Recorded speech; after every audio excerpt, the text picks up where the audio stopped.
The blood hit the floor before anyone had time to react. A man with a piece of rebar through his left shoulder had stumbled through the ER doors at Crestwood Medical Center, and Dr. Adrian Cole, Ashford's most celebrated trauma surgeon, the man whose name appeared on 3 hospital wings, was pointing at a nurse instead of the patient. "Get her out of my trauma bay." 30 staff members watched. Nobody moved. "She corrected my dosage order in front of a patient." His voice dropped to something worse than a shout, something cold. "I don't care what your name is. You're done here." The nurse he was talking about was 29 years old, 5'4", with blood already on her gloves from the IV she'd placed before anyone else had touched the man dying on the table. She didn't argue. She didn't cry. She pulled off her gloves, dropped them in the biohazard bin, and walked out. What no one in that room knew, what she had never told a single person at this hospital, was that the last time someone had bled out in front of her, she'd been keeping him alive with one hand while returning fire with the other. If you're watching this story, hit like, follow my channel, and drop the name of the city you're watching from in the comments below. I want to know how far this story has traveled around the world. Lauren Hayes had been at Crestwood Medical Center for 11 weeks. She had not made friends, exactly. She had made allies in the way that quiet people do, through small acts that other people noticed without fully understanding. She remembered how the overnight phlebotomist took her coffee black with no sugar. She covered the last 20 minutes of a tech shift without being asked when the woman's daughter called from school with a fever. She learned the names of the housekeeping staff before she learned the names of the attending physicians, which said something about her priorities that she wasn't particularly interested in explaining to anyone. The nursing staff on the 3rd floor of Crestwood's trauma wing had mostly decided she was fine. Competent, quiet, a little odd. She didn't go to the after-shift drinks at Callahan's bar 2 blocks east. She didn't talk much about herself. When someone asked where she'd worked before, she said, "A few different places," and changed the subject with a smoothness that made people forget they'd asked. What she was, at Crestwood, was a floor nurse, not a charge nurse, not a specialist. She handled intake, post-op monitoring, IV management, and the 1,000 invisible tasks that kept a trauma floor from collapsing under its own weight. She did her job. She did it well. Nobody was particularly paying attention to how well. Dr. Adrian Cole had been at Crestwood for 14 years. His name was on the Cole-Ashford Trauma Protocol, a set of emergency procedures the hospital had adopted in 2019 and used as a selling point in its annual report. He had a corner office on the 4th floor with a view of the river. He had performed over 2,000 major surgeries. He had a reputation for results and a separate reputation, spoken more quietly, in break rooms and parking garages, for being the kind of man who got results by making sure everyone around him understood the cost of failure. He was, by any measurable standard, an excellent surgeon. He was also the kind of man who heard a nurse say, "Doctor, Cole, the chart shows 40 milligrams, but the standard protocol for his weight and renal function is closer to 25. And experienced it not as information, but as an attack. The patient's name was Gerald Marsh. 61 years old, brought in after a workplace fall with suspected internal bleeding and a blood pressure reading that had the intake team moving fast. He was conscious when he arrived, barely, and scared in the way men his age got scared when they'd been ignoring their bodies for too long and suddenly couldn't anymore. Lauren had been the nurse on rotation when he came through. She'd gotten his line in, pulled his chart, noted the medications he was already taking, specifically a diuretic and a blood pressure medication that, combined with the dosage Cole had just ordered, created a real and specific risk. She had said so, quietly, without theater, in the kind of voice that was designed to communicate information rather than win an argument. Cole had looked at her for a long moment. "Who are you?" "Lauren Hayes. I'm the floor nurse on—" "I know what floor nurses do." He had turned back to the patient. "The order stands." "I understand, but the chart shows he's on hydrochlorothiazide, and with the renal, the order stands." There were 6 other people in the trauma bay. A resident named Marcus Webb, 2 other nurses, a tech, and a paramedic who was technically supposed to have left already. Every one of them had stopped moving. Lauren had looked at the chart again. Then she had looked at Gerald Marsh, who was watching the ceiling with the focused expression of a man trying very hard not to think about what was happening to him. She had picked up the medication chart and made a notation. Cole had seen her do it. Put that down. I'm documenting my concern for the record. I said put it down. He had crossed the room in 4 steps. I've been practicing trauma surgery since before you finished high school. You do not walk into my trauma bay and second-guess my orders in front of my patient. I understand. Do you? His voice had dropped. Because what I'm seeing is a floor nurse. A floor nurse, not a resident, not a specialist, a floor nurse, deciding that her 11 weeks of experience at this hospital outweigh my clinical judgment. I'm not questioning your experience. Her voice had stayed level. I'm flagging a potential interaction based on his current medications. Get out. She had gone still. I want you out of this trauma bay, right now, and I want someone from HR in my office in the morning, because this, he had gestured at her, at the chart, at the whole situation, is not how this hospital functions. She had left. Marcus Webb had caught her in the hallway, his face doing something complicated. He was 26, still in his first year of residency, and he had the look of someone who was adding up costs in real time. For what it's worth, he said, you were right about the dosage. I know. He's going to go after you. I know that too. She had walked to the break room, made herself a cup of terrible coffee from the machine near the window, and sat down with her phone. Not to scroll, not to text anyone, just to sit, just to be somewhere quiet for 4 minutes before going back to work. She had been in louder rooms than that hallway. She had been in much louder rooms.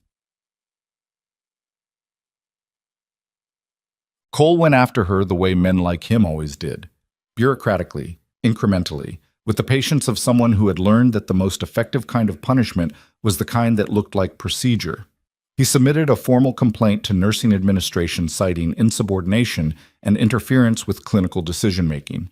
He rerouted several of his cases away from her floor and made sure the charge nurses knew he preferred not to have Lauren Hayes in his orbit. He made comments, never directly to her face, but always in spaces where they would be repeated, about nurses who didn't understand their role in the chain of command. None of it landed the way he intended. Not because the administration didn't take him seriously. They took him very seriously, the way institutions always took their most decorated people seriously. But because Lauren was good at her job in ways that were difficult to dismiss even when people wanted to. She caught a post-op patient's internal bleed 2 hours before the monitoring equipment flagged it, because she had noticed the patient was holding his breath in a specific way when he shifted position. She identified a sepsis case in a woman who had been coded as a routine recovery patient, because the woman's skin had a color Lauren had learned to associate with things going wrong in a very particular direction. She managed a respiratory crisis on her floor with the kind of efficiency that made the resident who'd been first on scene feel afterward like he'd been watching someone who had done this particular thing many more times than 11 weeks could account for. People noticed. They didn't say much about it, but they noticed. Dr. Cole noticed too, which made things worse.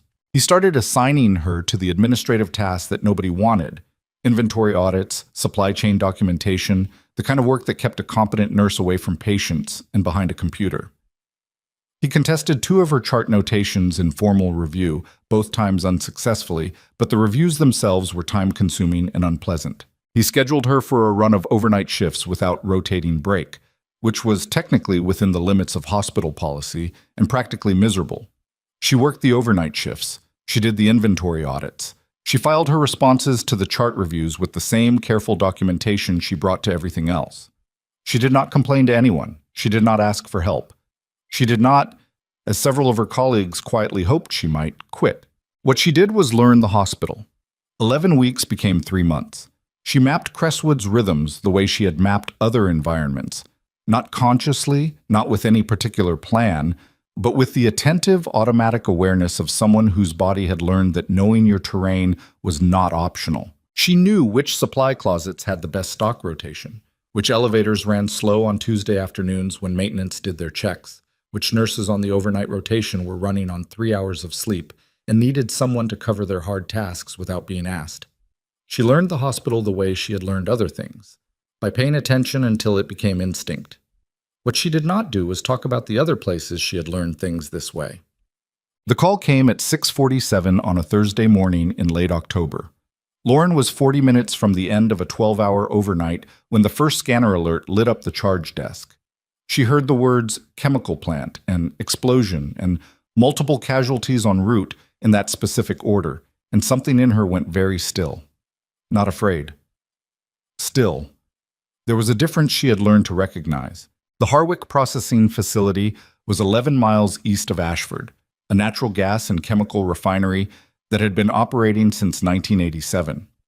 The explosion, she would learn later that it had been 3 sequential blasts, each triggering the next, had occurred in a storage section that held industrial solvents and pressurized compounds. The initial blast radius had been significant. The secondary fires had been worse. The first ambulance arrived at 7:03. By 7:15, there were 9. Crestwood's ER had a surge capacity of 42 patients. By 7:30, there were 51 people either inside the building or in the ambulance bay, with more incoming. The triage area had become a corridor, then a waiting room, then something that didn't have a clinical name, just bodies and noise and the specific kind of chaos that happens when a system hits a load it was never designed to carry. Dr. Cole had been called in from home. He arrived at 7:22 in a pressed shirt that looked wrong against the blood already on the floor. And Lauren watched him walk into the ER bay and stop. She had seen that stop before. Not in a hospital. Elsewhere. It was the stop of someone whose training had given them a script and who had just realized the situation didn't match the script. He started giving orders. They were the right orders for a normal surge. Reroute non-critical intake, call in off-shift staff, contact the regional trauma network for overflow capacity.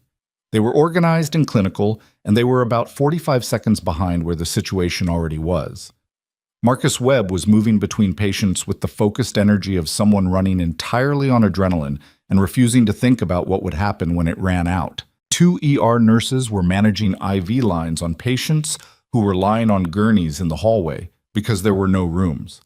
A paramedic named Ortega was on his 3rd trip back from the ambulance bay with another gurney, his jacket soaked through with someone else's blood. Lauren was standing in the center of the triage area. She was counting. Not patients exactly. She was counting variables. The number of airways she could see that were compromised. The proportion of burn injuries versus blast trauma versus crush injuries. The rate of incoming versus the rate at which people were being stabilized and moved. The personnel available against the tasks that needed doing in the next 15 minutes versus the tasks that could wait. She had done this math before, not with these numbers, but with this math. Cole's voice cut through the noise. I need the overflow rooms opened on 3 and 4, and I need someone to get on the phone with regional right now. That's going to take 40 minutes minimum, Lauren said. Cole turned. She was already moving, pulling a whiteboard from beside the nurse's station on wheels, uncapping a marker. We don't have 40 minutes. We need to switch protocols. Excuse me? Military mass casualty triage, modified for a civilian ER. She was writing on the board as she talked, not looking at him. We sort by survivability and resource cost, not severity. We identify our critical but stable cases and hold them. We concentrate resources on the cases that will die in the next 10 minutes without intervention. This is not a battlefield. No. She turned then and looked at him directly. But the math is the same. The room had gone, not quiet. It couldn't go quiet. There was too much happening. But a particular kind of attention had shifted. People were looking at her. Cole's face did something she recognized. The specific calculation of a man deciding whether his authority was more important than the situation in front of him. It took him 4 seconds. He said nothing. Lauren turned back to the board. Webb. Her voice was not loud. It carried anyway. You're on airways. Anyone with respiratory compromise gets flagged red and you don't leave them until they're stable or someone takes over. Go. Webb went. Ortega. The paramedic looked up from the gurney he was unloading. Stop bringing in the ambulatory patients. Anyone who can walk gets triaged outside. Nurse Tran. She had located Tran across the room. Take 2 people outside and do entry assessment. Anyone who can wait, waits. Tran was already moving. She grabbed 2 nurses without asking their names. The burn cases on the east wall. Lauren had crossed the room, marker still in hand. 3rd-degree coverage on more than 40% is a different protocol. Who's our burn specialist on call? Dr. Whitmore, someone said. She's coming in from home. ETA? 20 minutes. Then for the next 20 minutes, those patients get fluids, airway management, and nothing else. Don't debride, don't dress the major wounds, don't... She stopped beside a patient, a man in his 40s with burns across his left arm and chest, and looked at him briefly. His breathing was labored but rhythmic. His eyes tracked her. What's your name? Patterson, he said. Ray Patterson. Ray, you're going to be okay. I need you to keep breathing just like you are. In through the nose, out slow. Can you do that? Yeah. His voice was hoarse. Yeah, I can do that. Good. She straightened. Don't let anyone move him until Whitmore gets here. She had been operating for 11 minutes. She was on her second circuit of the triage area when she heard the voice. Hayes. She didn't stop moving. Little busy. Lauren Hayes. She stopped. The man was on a gurney against the east wall, his left leg splinted and his face marked with the kind of grime that came from being near an industrial explosion rather than inside one. He'd been at the perimeter, she assessed automatically. Secondary blast effects, probably the parking lot or an adjacent structure. He was in his early 50s, lean, with close-cropped gray hair, and the specific way of lying still that people learned when they had spent time in environments where stillness was a survival skill. She didn't recognize him. Then she did. Reeves, she said. Thought that was you. Sergeant First Class Daniel Reeves, retired, formerly of the 75th Ranger Regiment, now apparently a contractor at the Harwick facility. He was looking at her with an expression that mixed pain and recognition and something else. How long have you been here? 3 months. As a nurse. As a nurse, she confirmed. He looked around the organized chaos of the triage area. At the board she'd set up, at the personnel moving in the patterns she'd established, at the specific structure she'd imposed on something that had been, 11 minutes ago, close to collapse. You run a mass casualty exercise recently? No. He was quiet for a moment. Still Lieutenant Hayes then, even in scrubs. Let me see your leg. She crouched beside the gurney, checking the splint, assessing the circulation below the injury. The splint was properly done.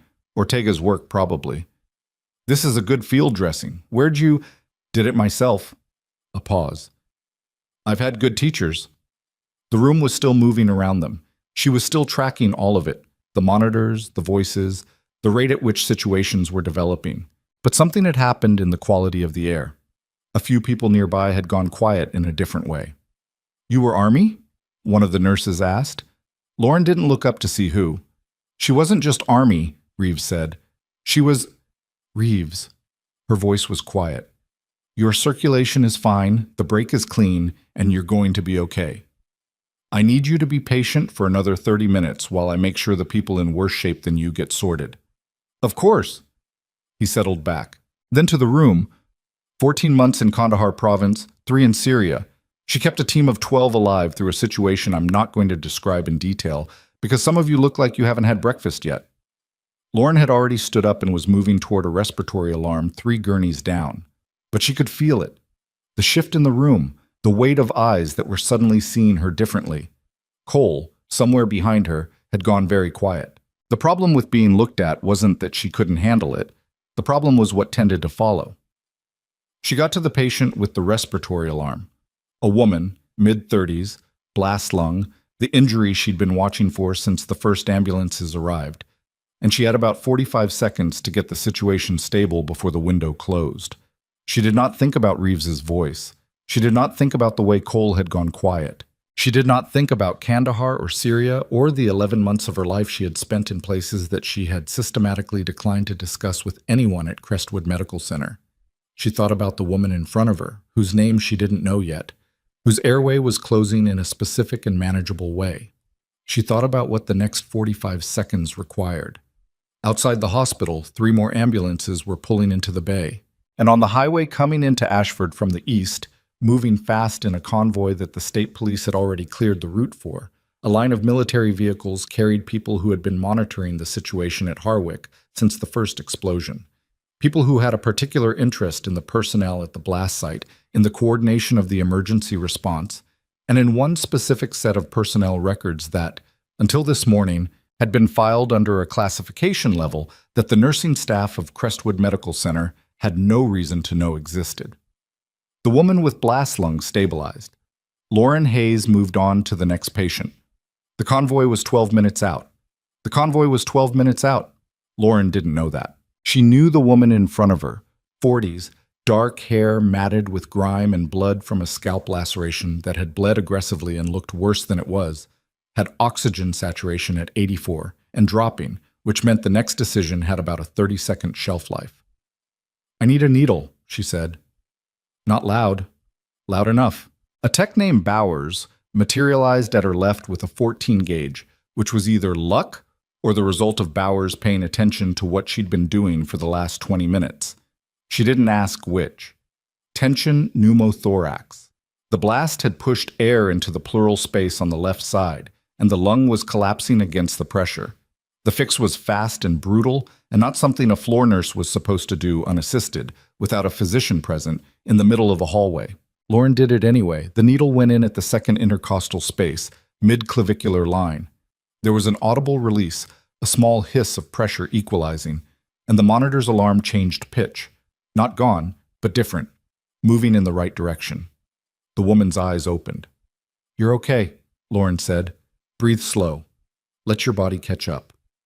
The woman's hand found Lauren's wrist and gripped it. She didn't say anything. She didn't need to. Lauren held still for exactly 4 seconds, long enough for the grip to mean something, then extracted her hand and moved. Behind her she heard Cole's voice, not directed at her, directed at Webb, asking something about the chest decompression she'd just performed. Webb's answer was too quiet to catch. Cole's silence afterward was not. The board she'd set up was working, not perfectly.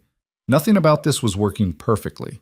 A supply cart had been knocked over near Bay 4, and nobody had time to fully clear it, so the floor was a hazard. One of the nurses Tran had assigned to outside triage had come back in because 2 patients had deteriorated faster than expected, and the outside station had become unmanageable. The overhead PA kept cycling through the same mass casualty announcement on a loop, and the repetition was doing something unpleasant to everyone's nerves. But people were moving. Decisions were being made and executed in the right order. The patients who needed immediate intervention were getting it, and the ones who needed to wait were waiting in a way that at least had some logic to it. That was the difference between chaos and managed crisis. Not that everything went right, that there was a structure for handling what went wrong. Lauren was on her 4th circuit of the floor when Marcus Webb fell into step beside her. "Cole filed something with the nursing director," he said.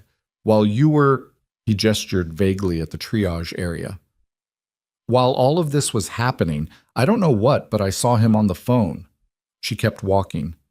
"When?" "About 20 minutes ago, before things got this bad." A pause. "He called Dr. Harmon, too, chief of medicine." "Okay." "Lauren." Webb stopped, and she stopped because she recognized his tone, the tone of someone who needed to be heard rather than directed. "He's going to make this about you overstepping, about the needle decompression, about the triage reorganization. He's going to frame it as a floor nurse seizing authority during a crisis because she couldn't follow the chain of command." "I know." "And you're not worried about that?" She looked at him. Webb was a good resident. He worked hard, he cared, he had good instincts underneath the layer of training that kept telling him to defer. He was also, she noticed, slightly in shock. Not clinical shock. The human kind that happened when the morning you'd expected turned into the morning currently happening. "Right now I'm worried about the man in Bay 6, whose blood pressure has been dropping for the last 8 minutes, she said. "After that, I'm going to be worried about the 3 patients we haven't been able to fully assess because we're understaffed. Cole can do whatever he needs to do." Webb stared at her. "How are you this calm?" "I'm not." She was already moving. "I'm just busy." Bay 6 was a man named Torres. She'd gotten his name from the paramedic intake card someone had clipped to his gurney, who was 63 years old and had been at the refinery as a plant supervisor. His injuries were internal, which was the worst kind at a scene like this because they were invisible until they weren't. He'd been triaged as serious but stable based on his presentation at arrival, and for the first 20 minutes, that assessment had been right. It wasn't right anymore. Torres. She put a hand on his forearm. His skin was cool, which wasn't good, and his breathing had a quality she disliked. I'm Lauren. Can you hear me? Yeah. His voice was thin. Does your belly hurt? A pause that told her everything before he answered. Some. She pressed gently on his abdomen. He flinched, which was also telling. His pressure on the monitor read 88/54, and it had been 102/70 minutes ago. Internal bleeding. The blast had done something to his abdominal cavity that hadn't been visible at intake, and the body's compensation mechanisms were running out of road. She needed a surgeon. She looked up, and Cole was standing at the entrance to Bay 6, watching her. For a moment, neither of them said anything. Then Cole walked in, looked at the monitor, looked at Torres, and looked at Lauren's hand position. He didn't ask her what she'd found. He pulled on gloves and did his own assessment, and she watched him process the same information she had and arrive at the same conclusion. He needs an OR, Cole said. Yes. OR2 is running. OR3 is available. He straightened. I'll take him. She stepped back, and there was no triumph in it. Torres needed a surgeon, Cole was a surgeon, and the logic of that was clean regardless of everything else that existed between them. This was the part that people who'd never worked in emergency medicine didn't understand, that the personal collapsed under the weight of the immediate, and you could hate someone and still do the work correctly because the work was not about you. His pressure is dropping fast, she said. You have a narrow window. I know that. Does he? He held her gaze for a moment. Something in his face had shifted from what it had been 2 hours ago, or 3 hours, she'd lost track, when he'd walked in from home and found the triage board and the reorganized floor. He hadn't confronted her about it directly. She didn't know what that meant and didn't have bandwidth to figure it out. Go, she said. He went. She was still watching the gurney move toward the elevator when Reeves's voice found her from across the room. Hayes. She crossed to his gurney. He'd been moved to a more stable position against the south wall, his leg elevated, fluids running. He looked better than he had 40 minutes ago, which wasn't saying much. You should know, he said, that the convoy that's coming, it's not standard. She looked at him. I was at Harwick on contract. Security assessment, facility evaluation. There's classified material at that site. He paused. The people coming aren't just emergency management. How many casualties on site? When I left, there were 11 confirmed dead, maybe more. His jaw tightened. The cause wasn't an accident.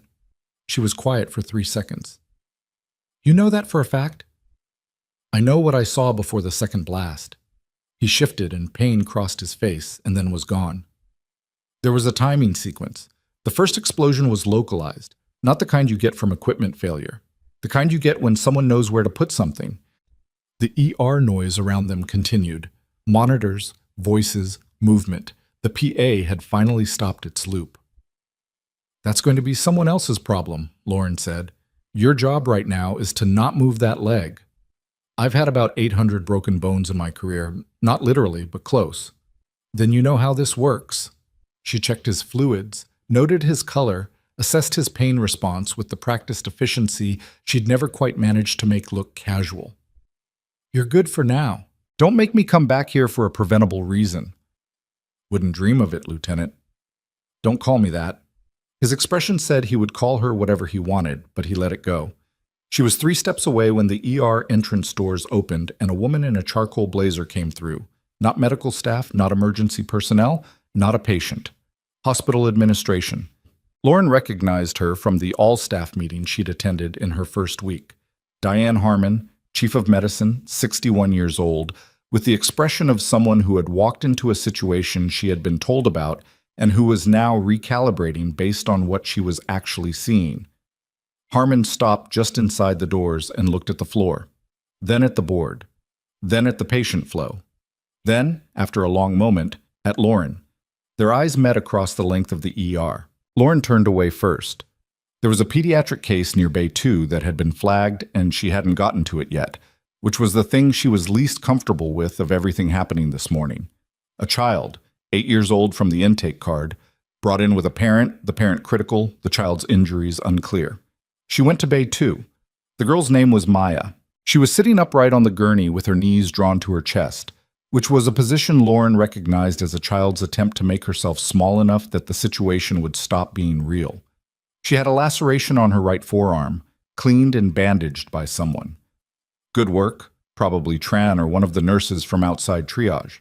She was not, as far as Lauren could assess, critically injured. She was alone.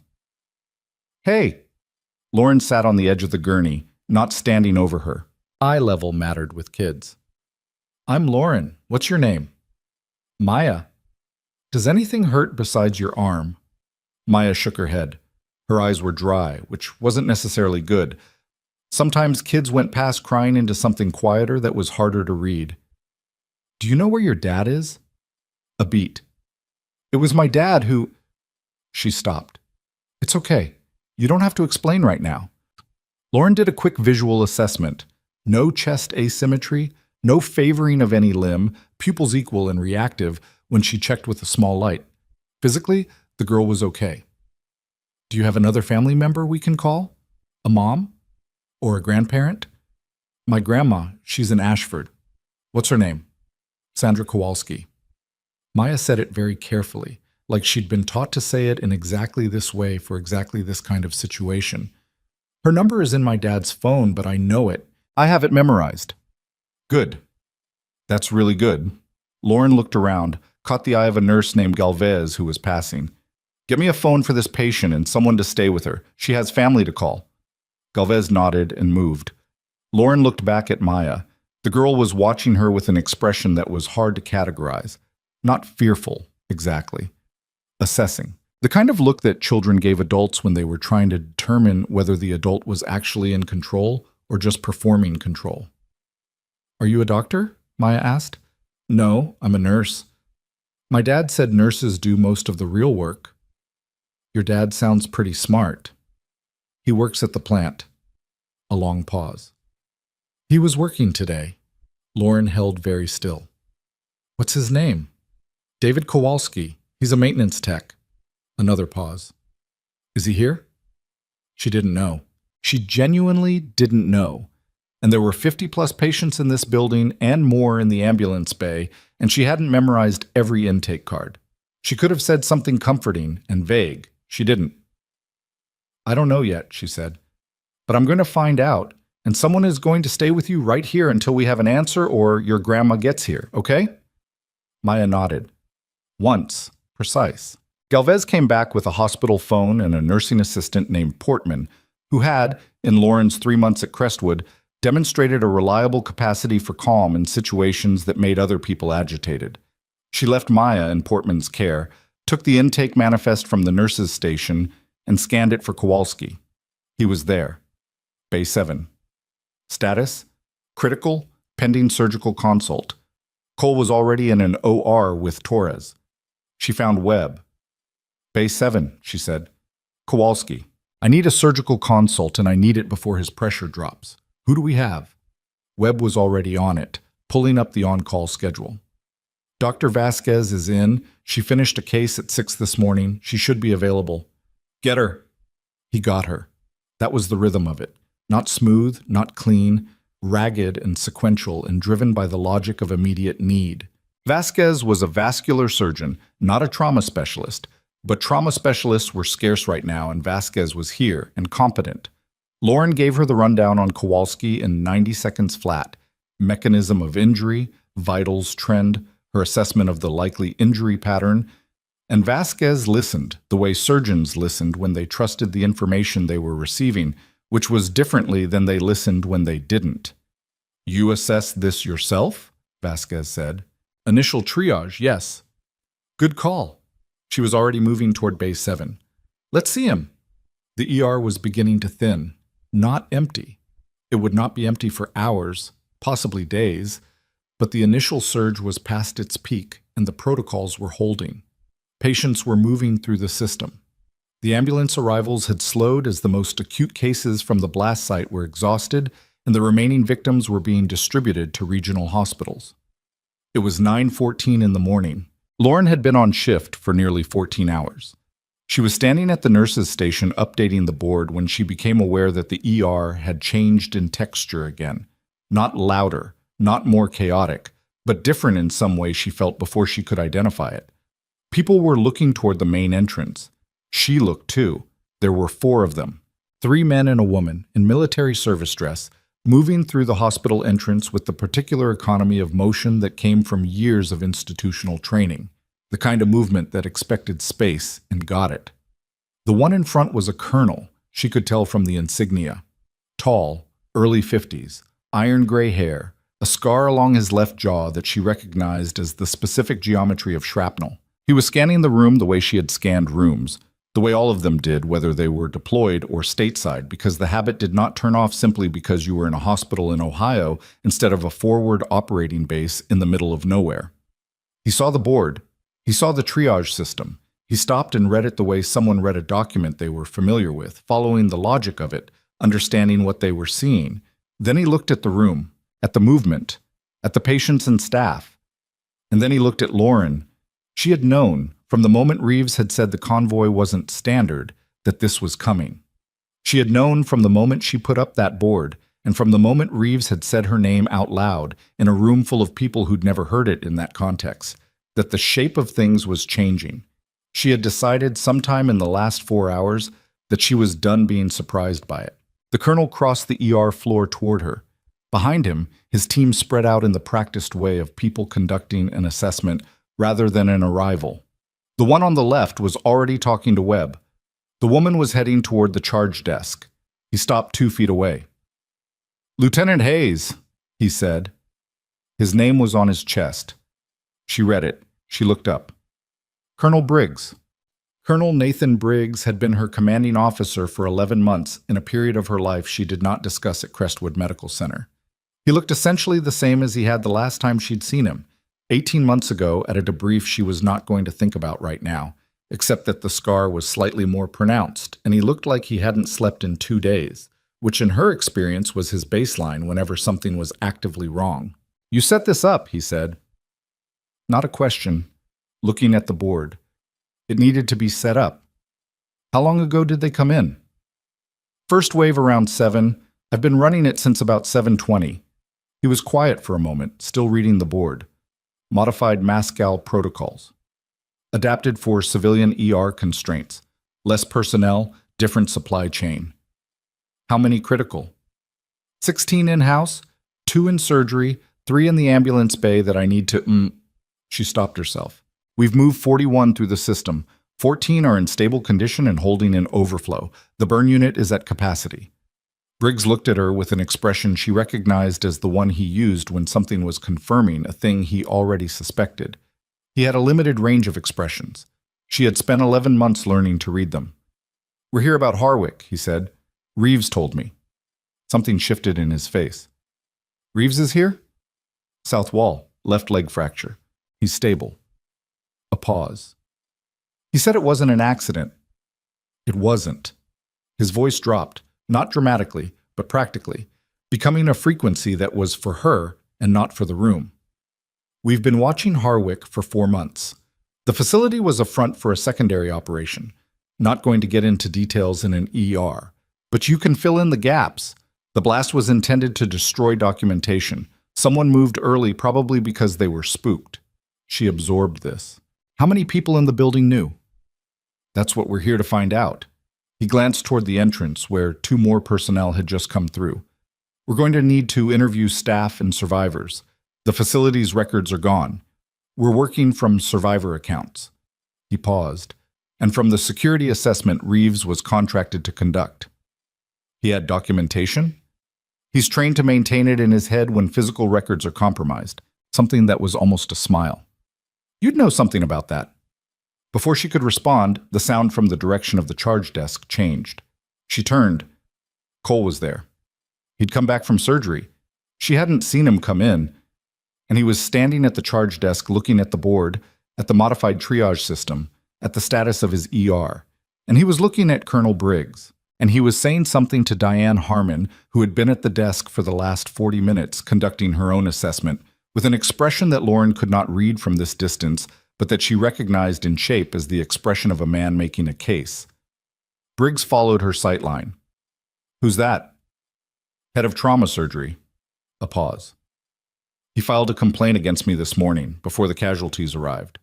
"For what?" "Insubordination. Interference with clinical decisions." Briggs was quiet for a moment.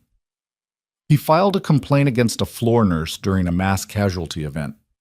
"He filed it before the event." "But yes." Another moment of quiet. She could not tell what he was thinking, which was unusual. She had spent 11 months being able to read him. Then, what's his actual competency? It was a fair question asked in a specific way, the way military command asked questions when they were trying to build a picture fast. "He's a good surgeon," she said. "He froze when the surge came in. He self-corrected. He took Torres when he needed to go, and he did it right. Froze. 30 seconds, then he got back in." "Because of your board." She didn't answer that. Briggs looked at Cole for another moment. Then he looked back at her, and his expression had settled into something that was not quite calculation and not quite decision. Something in between. The expression of someone who had confirmed a thing they came here expecting to confirm. "I'm going to need you to stay," he said. "Not just as medical support. We need someone who understands both sides of what happened today, the medical response and the tactical situation." "I'm a hospital nurse." "You are right now." He said it without irony, without any particular weight. "Just, you are right now. How long until your floor is stable enough to leave?" She looked at the board, at the patient flow, at Webb, who was managing 2 cases simultaneously with the kind of focused competence that had grown over the course of the morning from adrenaline into something more sustainable. At Tran, who had reorganized the outside triage without being asked again and was now running it with a nurse she'd trained herself. 2 hours, she said. Maybe 90 minutes. We'll be in the conference room on 4. He paused. Bring Reeves if he can be moved. He turned and walked toward the elevator. His team pulled back toward him like a formation adjusting. Not staged, just the natural movement of people who operated together in environments where position mattered. Lauren turned back to the board. She made 3 notes, changed 2 status tags, and was on her way to check the woman whose tension pneumo she'd relieved. It needed reassessment, the initial fix was temporary, when she heard Cole's voice from behind her. Hayes. She stopped, turned. He was alone. Harmon had moved away toward the elevators, possibly following Briggs's team. Cole was standing in the middle of the ER floor with the particular posture of a man who was used to rooms reorganizing around him and was currently experiencing a room that had stopped doing that. Who was that? He said. Military liaison. He came here to see you. He came here because of the Harwick situation. A beat. He stopped to talk to me because he knows who I am. Cole's expression moved through something she didn't have a name for. Who are you? The ER continued around them. Monitors, voices, the click of gurneys. Someone down the hall was asking for a second IV line. The overhead lights were doing the thing they did in hospitals everywhere, the particular fluorescent hum that became the background noise of an entire professional life. Lauren Hayes, she said. Floor nurse, 3rd rotation. She walked away. She had 14 patients still in active management, a secondary pneumo to reassess, a little girl in Bay 2 waiting for news about her father, and a conference room on the 4th floor where she would be expected in 90 minutes to explain things she had not explained to anyone in 3 months. And Cole was still standing in the middle of the floor. And something had begun that she could feel in the specific way she felt things that had passed the point of being stopped. Not coming, not approaching. Already here. At the charge desk, she picked up the manifest and ran her finger down the list until she found David Kowalski. Status updated 3 minutes ago. Critical to serious. Vasquez had gotten to him in time. She would tell Maya. But first, she had to check the woman with the pneumo and adjust 2 fluid rates and make sure the overnight staff coming in at 10 had everything they needed to take over a floor that looked completely different than it had 14 hours ago when she'd started her shift. She moved. She worked. She did not let herself think about the 4th floor, or about Briggs's face when he'd said "you're right now," or about the way Cole had looked standing in the middle of the room he'd run for 14 years. She thought about the work. She was good at that. She was on the far end of the floor, reassessing the pneumo patient, improving, the lung was re-expanding properly, oxygen saturation back to 94, a real number she could trust, when Portman appeared at her shoulder. "The little girl," Portman said. "She's asking for you. 5 minutes." She said, Portman hesitated. "She said she wants to ask you something, not about her dad, something else." Lauren taped the reassessment note to the patient's chart and handed it to the next nurse who could file it. "I'll go now." Maya was still on the gurney. Her grandmother had been reached, Portman confirmed this, and was en route. Her father was in recovery from a procedure that had gone well, which Lauren had made sure Portman told her as soon as the update came through. She was sitting in the same position, knees up, arms around her legs, but with a different quality to it. Less defensive, more just tired. "Hey," Lauren said, "your grandma's coming. Your dad's out of surgery and he's going to be okay." Maya let out a breath that sounded like it had been held for a long time. "Okay, then." "The man with the gray hair, the one in the uniform, he called you lieutenant." "He did. What does that mean?" Lauren sat on the edge of the gurney again. "It means I used to be in the army." Maya considered this. "And now you're a nurse." "And now I'm a nurse. Why'd you stop?"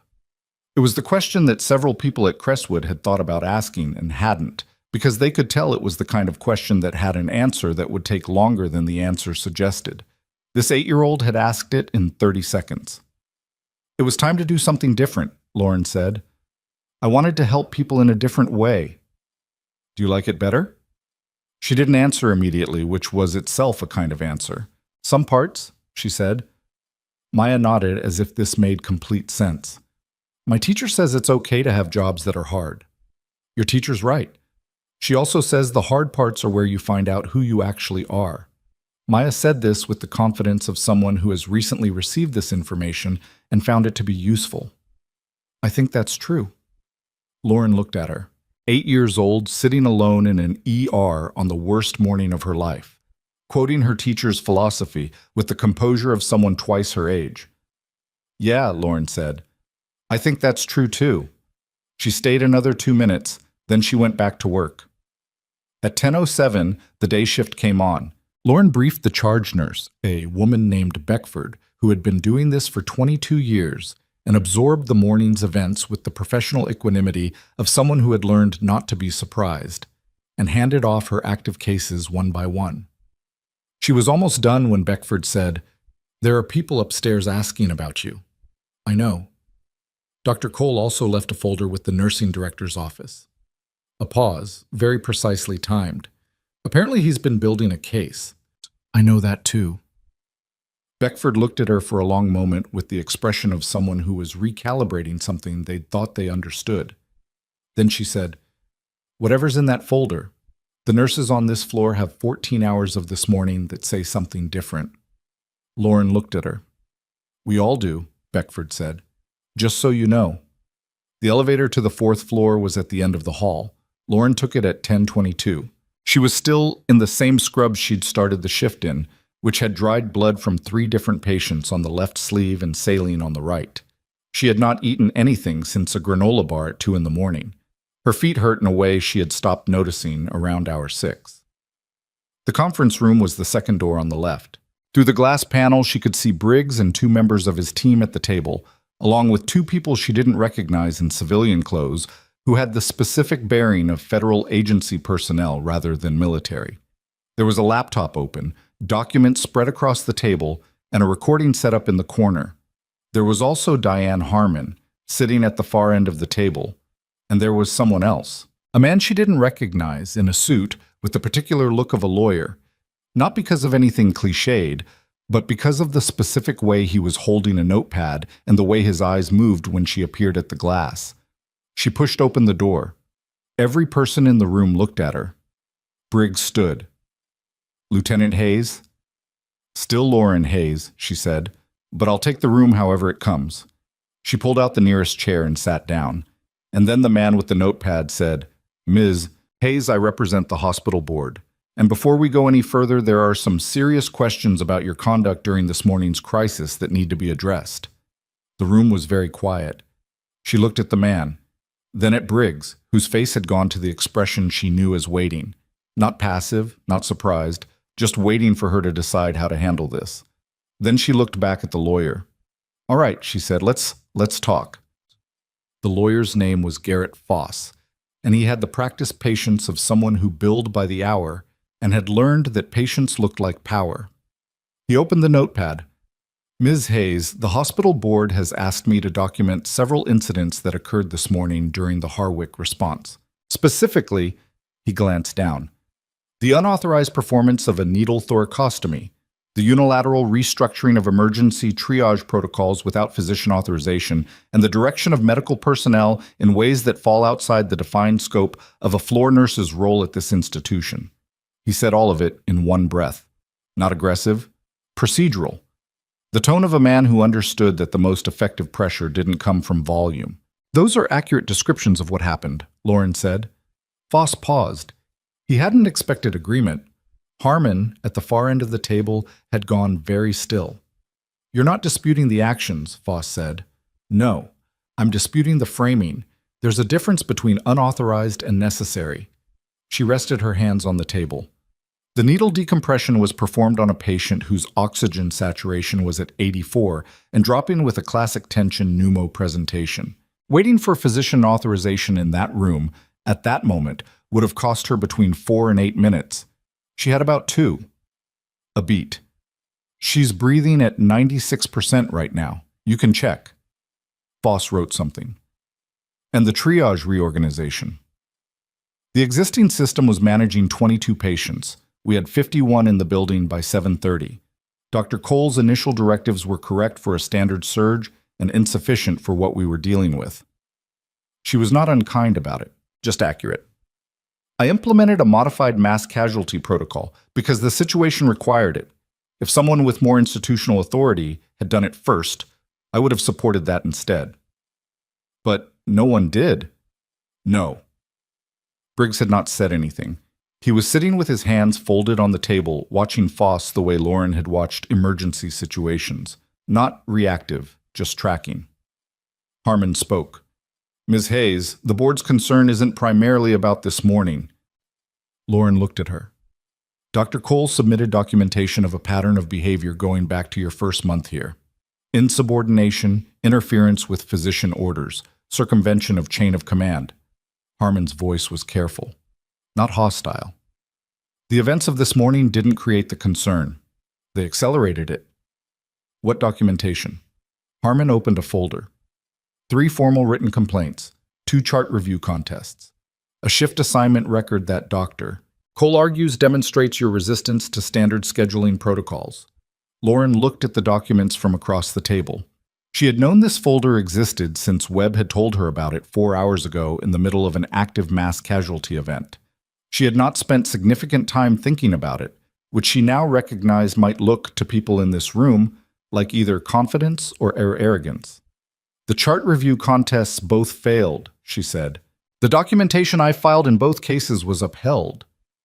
"Yes. And the shift assignments, the ones he's characterizing as my resistance to scheduling, were overnight rotations he assigned me after I flagged a medication error in his dosage order. You can cross-reference the dates." Harmon looked at the folder again. Foss wrote something. "We're also aware," Foss said, "that you performed your initial assessment of at least 4 patients this morning before physicians had evaluated them and made treatment decisions, including fluid rates and pain management, that technically require physician sign-off. Those decisions required sign-off that I obtained retroactively from the attending once the immediate crisis stabilized, every one of them." She paused. "In a mass casualty event, retroactive sign-off is standard practice. It's in the ACSTQI P-Mass Casualty Guidelines, which the hospital's own emergency protocols reference." A silence. Then Briggs said, "Can I speak?" It was not phrased as a question. Foss looked at him with the expression of a lawyer encountering a jurisdiction he hadn't prepared for. "Colonel Briggs," Harmon said, "you're here as a military liaison regarding the Harwick incident. The board's personnel matter is related," Briggs said. "Directly related." He reached into the document case beside his chair and put a folder on the table. He slid it toward Harmon. Lauren Hayes served in the United States Army for 7 years.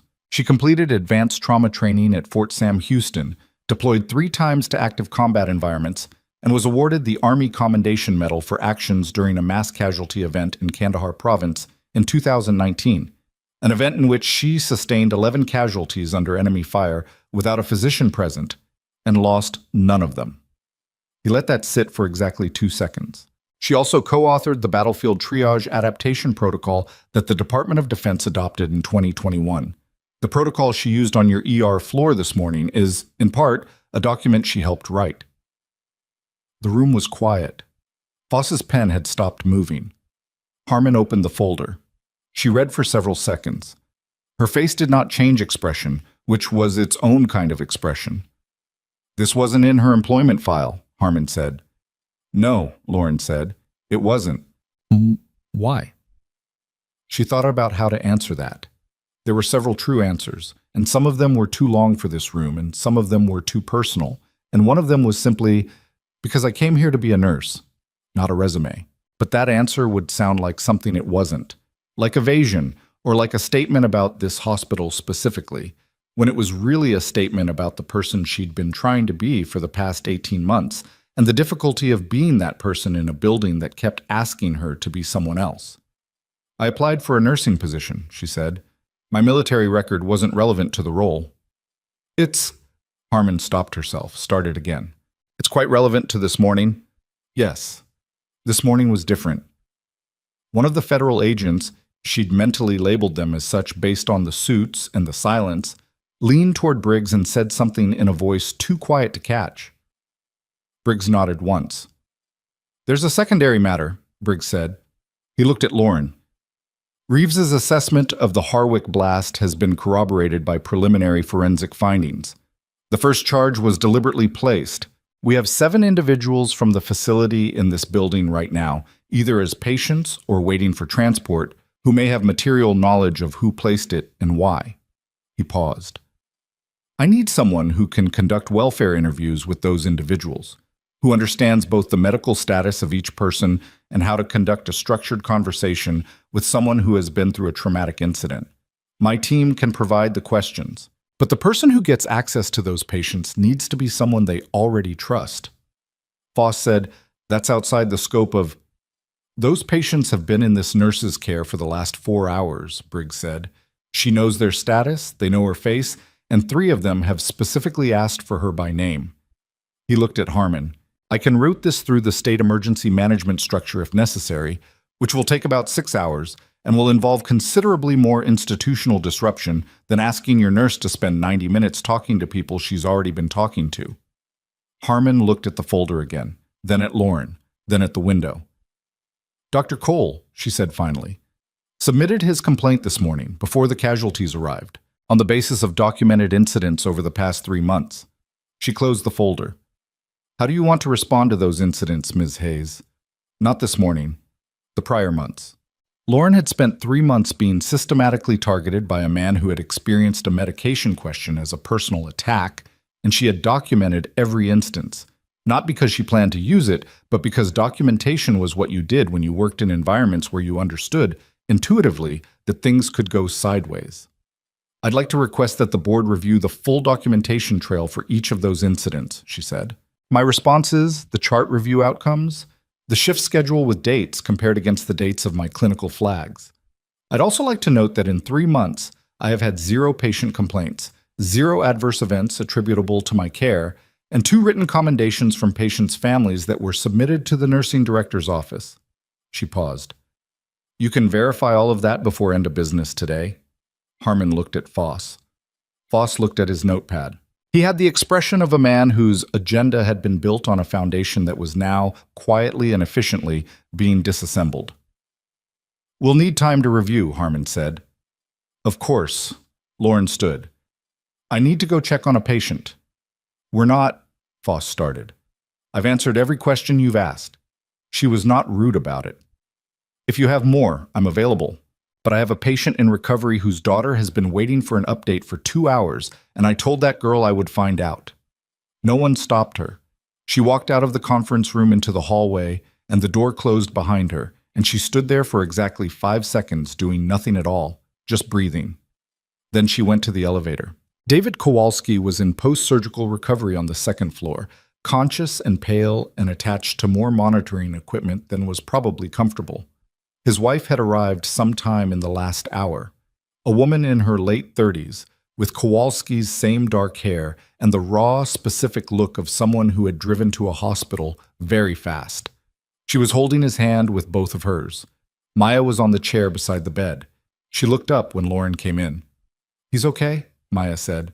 To Lauren, not to confirm, to report, like she'd been waiting to deliver the information herself. "He is," Lauren said. She looked at Kowalski. "How are you feeling?" "Like someone used my insides as a punching bag." His voice was rough but present. His eyes tracked correctly. His color was returning. Vasquez had done good work. "They tell me you caught it." "I noticed some things. Dr. Vasquez fixed it." "They said if you hadn't flagged it." He stopped. His wife's hands tightened on his. "Thank you." She didn't have a version of "you're welcome" that felt right for this, so she just nodded and checked his chart and confirmed with the recovery nurse that his vitals were trending correctly. She made one note and initialed it. At the door, Maya said, "Lauren?" She turned. "You said some parts are better." Maya was still in the chair, feet not quite reaching the floor. "The hard ones. Are the hard ones better?" She thought about the question. About 14 hours of a morning that had been, by any objective measure, extremely hard. About a conference room on the 4th floor where a lawyer with a notepad had laid out 3 months of someone's attempt to unmake her, and the way she had sat across from it and said, "Check the documentation." "Yeah," she said. "The hard ones are usually the ones that matter." She was back on the 3rd floor at 11:40, reviewing the transition handoff with Beckford, when her phone buzzed. "Webb." Cole pulled his complaint. "Just now." Harmon's office called him in and he pulled it. She read the message twice. Then she put the phone in her pocket and went back to the handoff. She was in the break room at 12:15, the first time she had sat down in 14 hours, with a cup of coffee that was too hot and a granola bar she'd been carrying since 7 in the morning, when Briggs came through the door. He didn't sit. He stood with his hands in his jacket pockets, and she recognized the posture as the one he used when he had something to say that he hadn't decided how to frame yet. "The board is meeting this afternoon," he said. "Harmon called it. Whatever they do, it's going to move fast." "I figured. Cole's complaint being pulled doesn't close the file. The board still has to address the morning's events formally." "I know. You're not concerned." "I'm tired." She took a sip of the coffee. "There's a difference." Briggs was quiet for a moment. Outside the break room window, Ashford continued its morning, the city carrying on at whatever pace a city managed after a refinery explosion and a 14-hour mass casualty event, and the particular, invisible kind of reckoning that had been happening in a conference room and a recovery ward and a nurse's station all at the same time. "The Harwick investigation is going to surface names," Briggs said. "People at the facility who knew about the secondary operation. Some of them are still in this building." He paused. "One of them, we think, is not a facility employee." She looked at him. "We have a person of interest who accessed the plant 3 times in the last month under a contractor credential that was issued, we now believe fraudulently, through a vendor with ties to hospital administration." His voice was flat. "We don't know yet who in this building signed off on that credential. We're finding out." The break room was very quiet. "Hospital administration," she said. "Possibly. Could be clerical, could be higher." He met her eyes. "I'm telling you because you're going to be in this building for the next several hours, and I need you to continue doing exactly what you've been doing. Don't ask questions. Don't change your behavior. Just work." "Briggs," she set down the coffee, "is the person still here? In the building?" He held her gaze for 3 seconds longer than the answer required. "We think so," he said. And then his phone buzzed, and he looked at it, and something in his face changed. Not alarm, something more specific than alarm, something like the confirmation of a thing he'd been hoping was wrong. And he said, "Stay here." And he was out the door before she could answer. She sat with her coffee for exactly 4 seconds. Then she stood up and followed him. The hallway outside was normal looking in the way that hallways looked normal right up until they didn't. Staff moving, gurneys, the ambient sound of a hospital floor in mid-morning operation. Briggs was ahead of her, moving fast toward the north stairwell, and one of his team members was coming from the opposite direction, talking into a radio with the tight, clipped cadence of someone relaying information that had just changed the picture. She caught one word as the team member passed her. Reeves. She was already running. The south wall where she'd left Reeves 3 hours ago with his leg elevated and his fluids running and his particular capacity for stillness that she had trusted because she had trusted it for 11 months in much worse circumstances.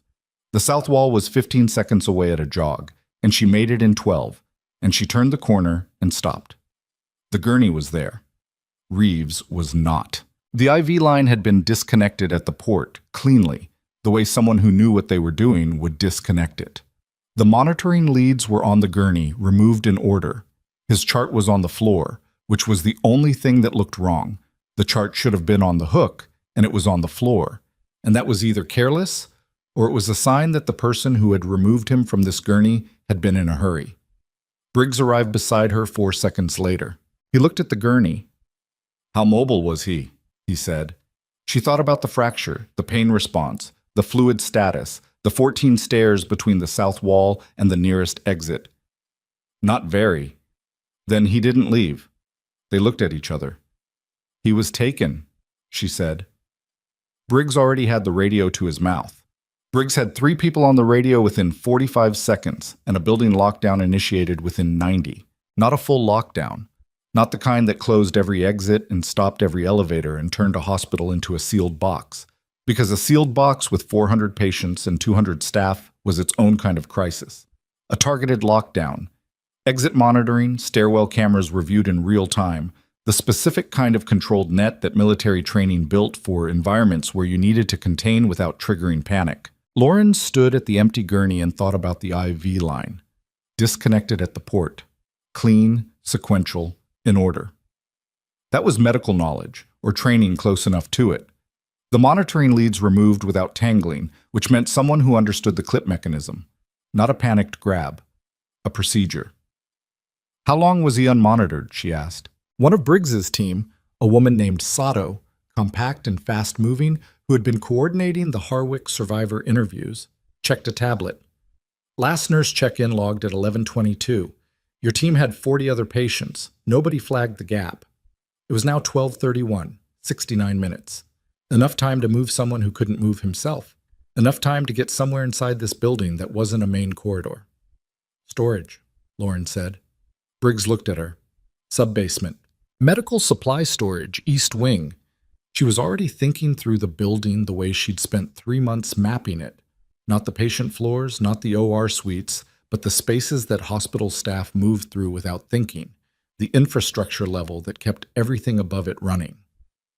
There's a freight elevator on the north side that doesn't require a badge below level 2. Maintenance uses it for bulk deliveries.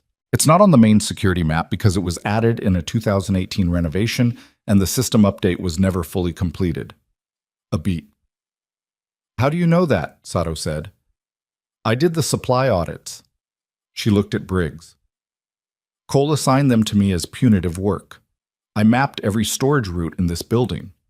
Briggs made a decision in approximately 1 second. Take us. She took them. The freight elevator was behind a door marked maintenance. No patient access. Which was the kind of sign that worked on patients and was meaningless to anyone who knew the building. The elevator was old, slow, and smelled like industrial cleaner and cardboard. It fit 4 people uncomfortably. Briggs, Sato, Lauren, and a team member named Ferris, who was carrying something under his jacket that she didn't ask about. Sub-basement was cold. Hospitals ran their storage cold for pharmaceutical stability, and the East Wing sub-basement was colder than most because it also housed the backup generator systems, which vented heat upward and left this level in a permanent chill. The lights were motion-activated fluorescents that flickered on 10 seconds after you entered a corridor, which meant moving through unfamiliar sections meant walking in partial dark until the sensors caught up. Lauren knew the layout. She moved without waiting for the lights. The first storage bay was empty of people. The second had a maintenance worker who looked up from a supply manifest with the expression of someone who had been having a completely normal morning until 45 seconds ago when 4 people appeared in his corridor. Briggs showed credentials. The maintenance worker stepped aside. Third bay. Lauren stopped. The door was 6 inches open. It was always closed. She'd been down here 8 times, and it had always been closed and locked with a keypad, because this bay held controlled substance backup stock and backup pharmaceutical refrigeration units. Briggs put a hand out. She stopped. He and Ferris went first. She heard Reeves before she saw him. Not a voice, a sound. The specific kind of sharp exhale that someone made when they were managing significant pain and had been managing it alone for a while. He was on the floor against the far wall, between a refrigeration unit and a shelving rack, his splinted leg extended, his hand zip-tied to a pipe running along the wall at approximately chest height. He looked up when they came in. "Took you long enough," he said. "Who brought you here?" Briggs said. "Never saw a face." "Hood." He shifted and the pain showed. 2 people, minimum. One knew this building, moved like they'd done it before. Ferris was already on the zip ties. Lauren crossed to Reeves and did what she always did. Quick, automatic assessment. His color was poor, which was partly the cold and partly the blood pressure effects of pain on a fracture that had been jostled in transit. His IV had been out for over an hour. She looked around the bay and found, improbably, a saline bag on the pharmaceutical shelf, standard stock, still sealed, and a line kit in a drawer below it. "I'm going to restart your fluids," she said. "I know you are." He held out his arm without being asked. While she worked, he talked. "Before they hooded me, maybe 30 seconds after the first person came, I heard a name. They didn't know I was conscious. My pain response is different from most people's, comes from a long time of learning not to show it." He paused as the needle went in. The name was Harmon. The room went very quiet. Lauren kept her hands moving. IV placed, line connected, flow rate set. She did not look up. "First name or last?" Briggs said. "Last. Said it the way you say a last name when you're confirming an instruction." Harmon said the East Wing. That's all I caught before the hood went on. Briggs and Sato exchanged a look that Lauren caught from her peripheral vision. The specific look of 2 people confirming something they had been building toward and had not yet wanted to say out loud. Harmon, Diane Harmon, chief of medicine, 61 years old, who had been in the conference room on the 4th floor when Briggs had laid out Lauren's military record. Who had access to every administrative system in this building? Who could have issued a vendor credential? Who had been...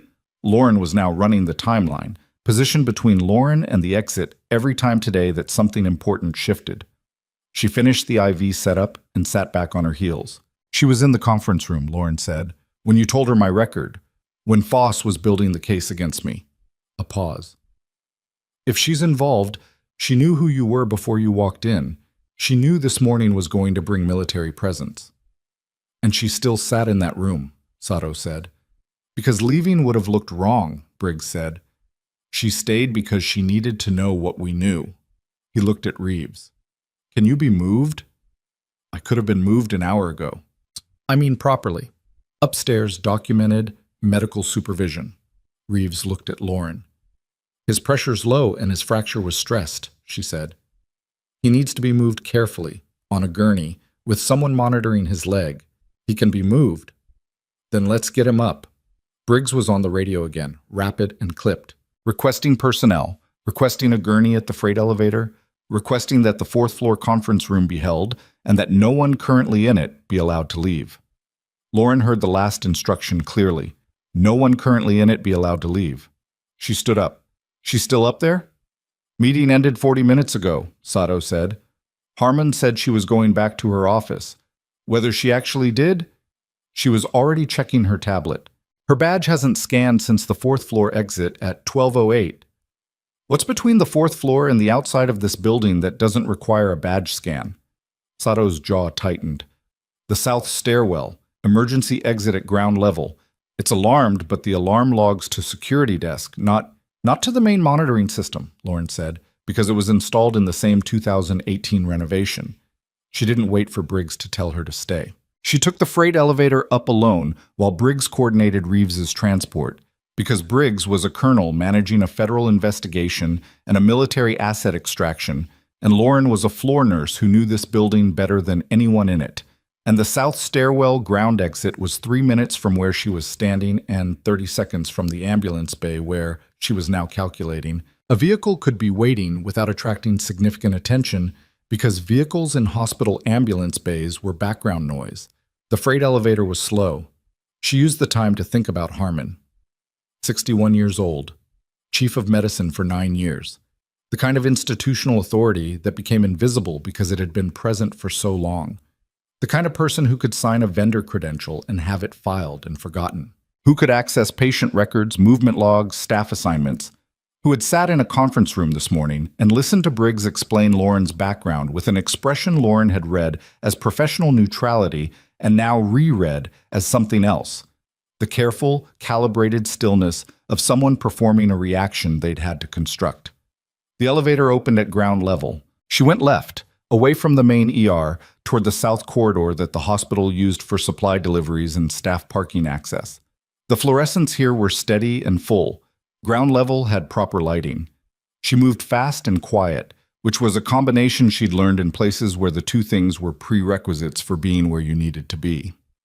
The south stairwell door was propped open with a rubber wedge. Not how it was supposed to be. The wedge was the kind maintenance used. Gray rubber.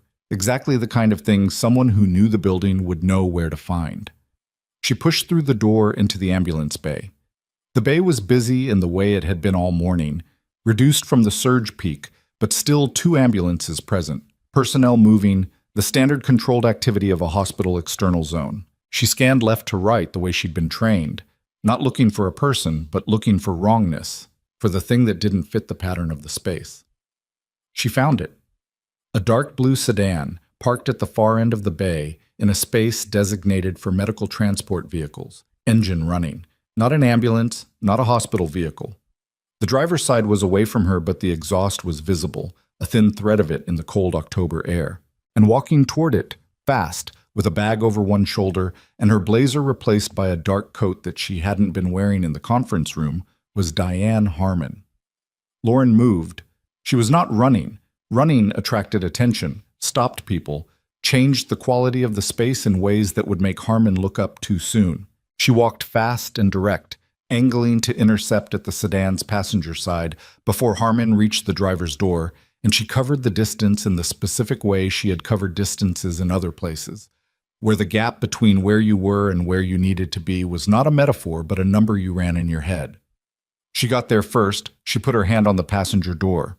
Harmon stopped. 4 feet between them. The sedan's engine running. 2 ambulances 20 meters away with their backs turned, personnel occupied. The sky above Ashford gray and cold. The smoke from Harwick still visible as a dark line on the eastern horizon. Harmon looked at her. Something moved across her face. Not guilt, not fear. Something more complicated. The expression of a person who had built something over a long time and had just watched the structure fail in a specific place they'd thought was solid. "Ms. Hayes," she said. "Dr. Harmon." A pause. Harmon's hand was on her bag strap, not reaching for anything, just holding it, the physical equivalent of a person anchoring themselves to the one thing they still had control over. "You should go back inside," Harmon said. "You've been on shift for 14 hours. "I know." Lauren didn't move her hand from the door. "Reeves is upstairs. He told Colonel Briggs what he heard before they hooded him." Harmon's jaw tightened by a millimeter. "The vendor credential," Lauren said. "The one that gave the saboteur access to Harwick 3 times in the last month. Briggs's team is pulling the authorization chain right now." She paused. "How long?" "I don't know what you... How long were you involved with whatever was running out of that facility?" The question sat between them in the cold air. Harmon looked at Lauren with an expression that was recalculating something, estimating something, and Lauren recognized the calculation because she'd seen it before in interrogation rooms and in the field, and in the specific moment when a person was deciding whether the story they'd been telling was still survivable. "You're a nurse," Harmon said, not dismissive this time. Something else, almost wondering. "You've been here 3 months. 11 weeks when I corrected Cole's dosage order. 3 months now. And you..." She stopped. "Cole filed that complaint against you this morning because I told him to." The admission landed quietly, without drama. Lauren had been close to this conclusion since the conference room, but close and certain were different things, and certain had a different weight. Why? Lauren said. Because you were paying attention. Harmon's voice was flat now, the professional cadence gone. You've been paying attention since you got here, the kind of attention that… She stopped again. People like Cole are useful. They have enough ego to make their conflicts about themselves. I knew if I pointed him at you, he'd build a file, and that file would be the first thing anyone looked at if you tried to raise questions about hospital operations. I wasn't raising questions about hospital operations. Not yet. Something in Harmon's face shifted. But you would have. People like you always do. She said it without apparent bitterness, like a statement of fact. You see things. Lauren held her gaze and said nothing. Behind Harmon, at the far end of the ambulance bay, she could see the south stairwell door opening, Briggs and Sato, and two other personnel moving with the specific, purposeful calm of people who had located their target. Harmon heard the door. She turned and saw them and turned back. I made a mistake, Harmon said, very quietly. Not the one you think. The mistake was… She paused. I thought I could manage it, keep it contained. The arrangement at Harwick was supposed to be clean. Nobody was supposed to get hurt. 11 people are dead. Harmon closed her eyes for 1 second. I know. Reeves could have died this morning. I know. And you sat in a conference room this morning and listened to a lawyer try to end my career while this was happening. Harmon opened her eyes. She looked at Lauren with the expression of a person who had spent a long time being the most important person in a room and had just arrived at a room where that wasn't true anymore. Yes, she said. I did. Briggs was 15 meters away. Harmon looked at him. Then she looked at the sedan's running engine. Then she looked at Lauren's hand on the door. Will you… She stopped, started again. Does it matter that I'm sorry? Lauren thought about 14 hours. About Gerald Marsh and the dosage order that started all of this. About Torres on a table bleeding internally while Cole found his footing. About Reeves on a cold sub-basement floor with his hands zip-tied to a pipe. About Maya in a chair with her feet not quite reaching the floor, quoting her teacher. It matters, Lauren said. It doesn't change anything. She moved her hand from the door. Briggs and Sato reached them 30 seconds later. Lauren stepped back. She did not watch the specifics of what followed. The formal identification, the rights advisement, the particular procedural language of a federal apprehension. She had been in enough operational environments to know that there was a point where her role ended and someone else's began, and this was that point. She walked to the stairwell door, stepped inside, and let it close behind her. The stairwell was quiet. She stood on the bottom step and looked up at the flights above her and felt, for the first time since 7:03 that morning, the full weight of her own exhaustion. Not the managed, suppressed version she'd been running on. The actual version. The one that lived in her feet and her lower back and behind her eyes, and had been waiting patiently for a moment when she couldn't ignore it anymore. She had 14 flights to walk. She took them one at a time. The fourth floor was a different environment than it had been 2 hours ago. The conference room now held 4 federal agents, 2 military personnel, a hospital attorney who had replaced Foss, and who had the look of someone who had been briefed rapidly and was still integrating information, and Dr. Adrian Cole, who had been asked to wait and had been waiting for 40 minutes without being told why. Lauren found this out from Webb, who found her in the third-floor corridor at 1:45 looking, by his account, like someone who had been through a mass casualty event and a federal operation on the same morning. Cole's upstairs, Webb said. Nobody's told him anything. He's been up there since… I know. She leaned against the wall for a moment. Just a moment. How's the floor? Beckford has it. It's manageable, down to 22 active patients. 7 discharged, 4 transferred to regional facilities. He paused. Vasquez said Torres is going to be fine. Should be extubated tomorrow. Good. Lauren. He stopped. Harmon. You heard. It's going through the building. He looked at her with the expression of someone who was remapping a space they thought they knew. She ran this hospital for 9 years. I interned here. He stopped again. Did you know? Not until this morning. But you suspected something. I suspected Cole had help. A pause. I didn't know the shape of it. She pushed off the wall. Her body protested, quietly and specifically. I need to go upstairs. They'll debrief you again. I know. And then? She thought about that. About what came after a day like this one, which was a question she had some experience with and no reliable answer to. Then I'm going to eat something and sleep for approximately 1 year, she said. And then I'm going to come back tomorrow and do my job. Webb looked at her. Just like that. What else would I do? She left him in the corridor and took the elevator to 4. The conference room had been reorganized. The hospital attorney, a man named Gould who introduced himself with the rapid efficiency of someone on a clock, told her in the hallway that the board had convened an emergency session at 1 o'clock, that Harmon's apprehension had been communicated to the board chair within minutes of it occurring, that the board was currently in possession of Briggs's documentation, the federal preliminary findings on the Harwick investigation, the full trail of the vendor credential authorization, and Harmon's own administrative access logs, which showed a pattern of database queries going back 4 months that the board's IT security team was now characterizing as systematic. We also, Gould said, have pulled every personnel action that Dr. Harmon had direct or indirect involvement in over the past 18 months, including the processing of complaints against nursing staff. He said this very specifically. The complaint Dr. Cole submitted this morning was processed through a channel that Harmon controlled, Gould continued. She didn't fabricate the complaint. Cole wrote it himself. That's his conduct to answer for. But she expedited its handling in ways that were irregular. Ways that we believe were designed to create a formal record against you in advance of any investigation. Lauren absorbed this. What happens to the complaint? It's been formally withdrawn from consideration. The board will be issuing a statement. Gould paused. Ms. Hayes, I want to be transparent with you. The board is going to move quickly on several fronts today, and your position is, he chose his words carefully, your position is central to several of those fronts in ways that are going to require your input. I understand. Are you represented, legally? No? You may want to be.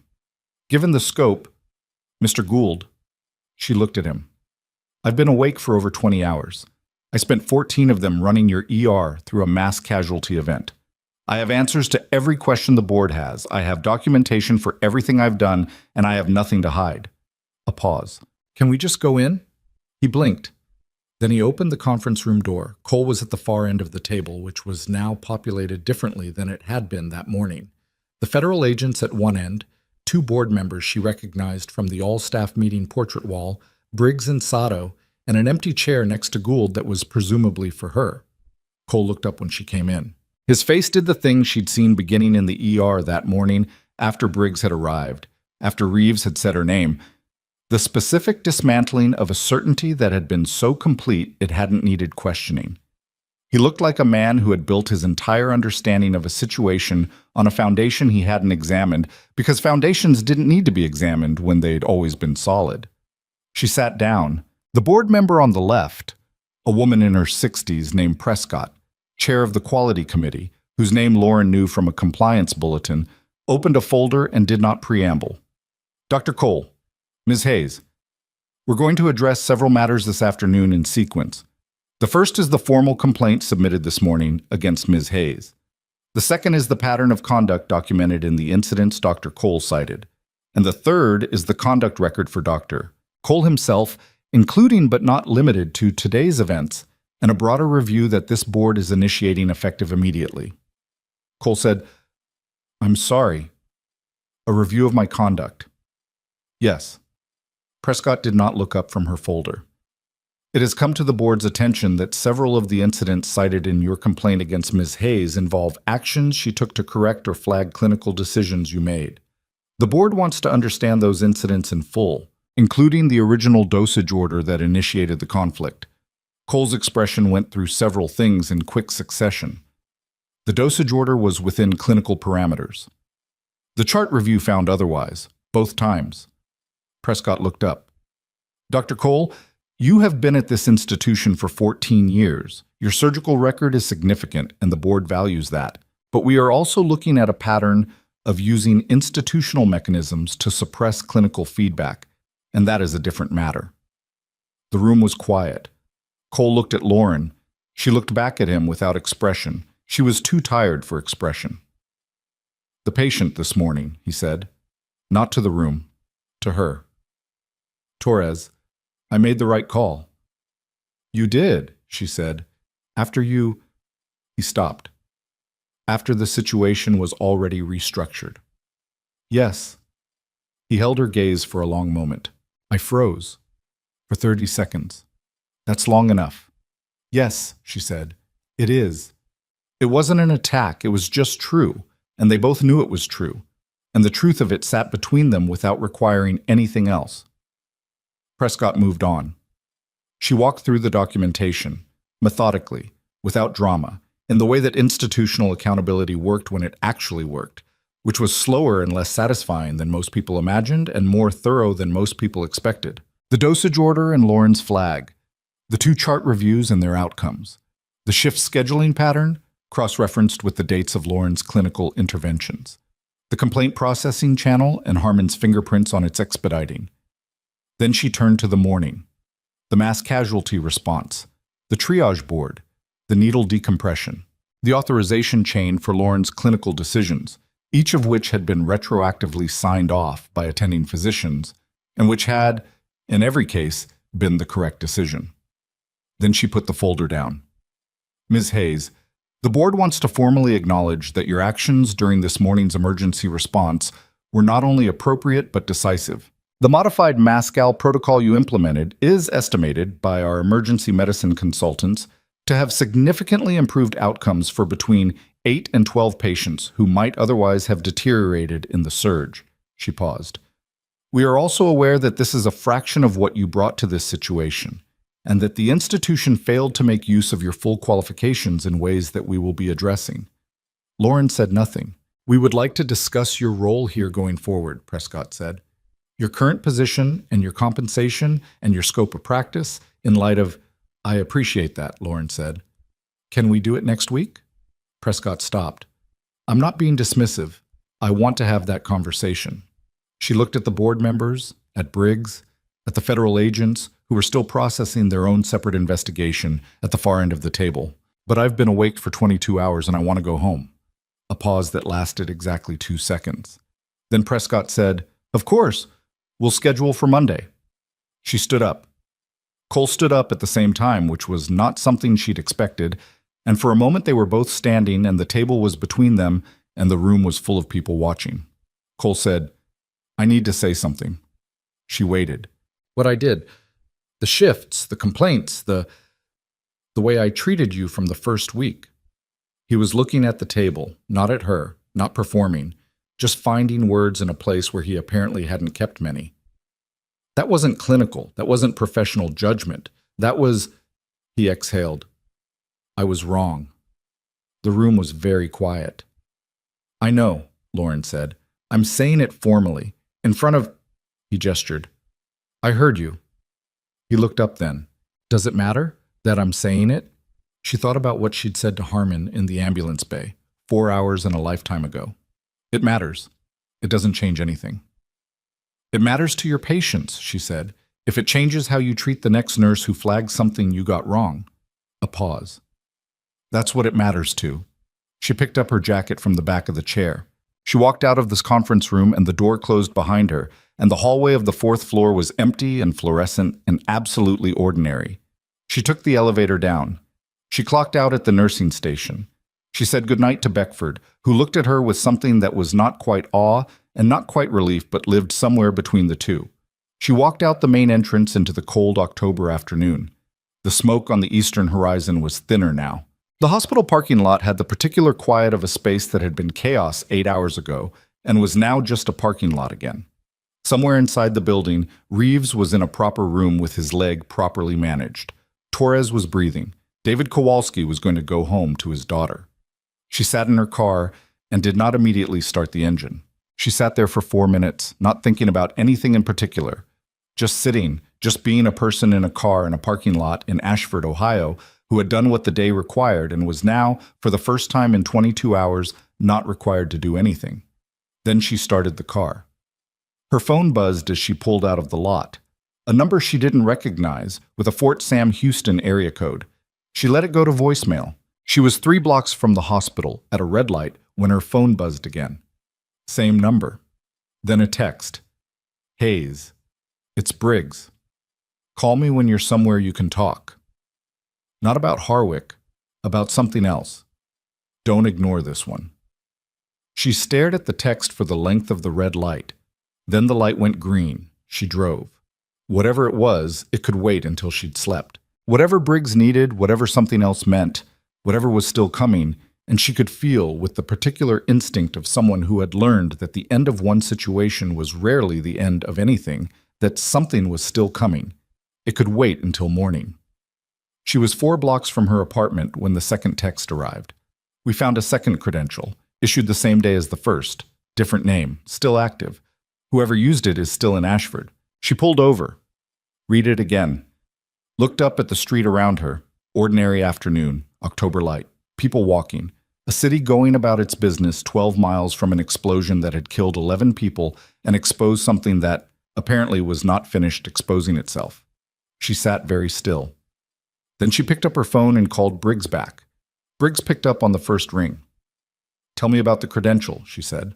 We pulled the full authorization log 20 minutes ago.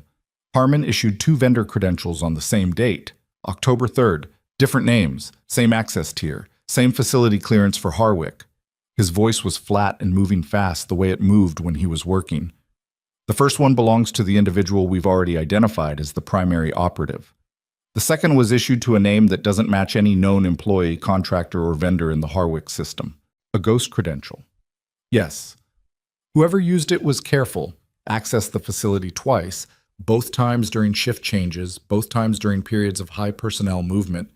They knew the facility's rhythms. Someone who'd been inside before.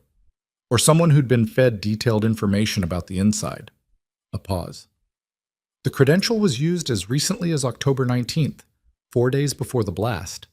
She was still pulled over. The engine running, the heater doing something insufficient about the October cold, the street outside her windshield going about its ordinary business. She watched a man walk a dog past a mailbox and thought about October 19th and what had been happening at Crestwood on October 19th, which was a Thursday, which was the day she had caught the sepsis case that Cole had later contested in chart review. Briggs, she said, the credential was issued through hospital administration. Yes. Harmon would have had help. Someone who understood the vendor system well enough to process a credential without triggering the standard review flags. Someone inside the administrative structure. We're looking at that. You said the person is still in Ashford. The credential was pinged this morning, 6:47 a.m. He let that settle. Before the first blast. 6:47. She ran it. The Harwick explosion had been reported to emergency services at 6:52, which meant the second credential had been used at the facility 5 minutes before the blast that destroyed it, which was not a coincidence in any universe. They were there, she said, at the facility this morning, and then they left. Before the emergency response activated. Before any perimeter was established. A pause.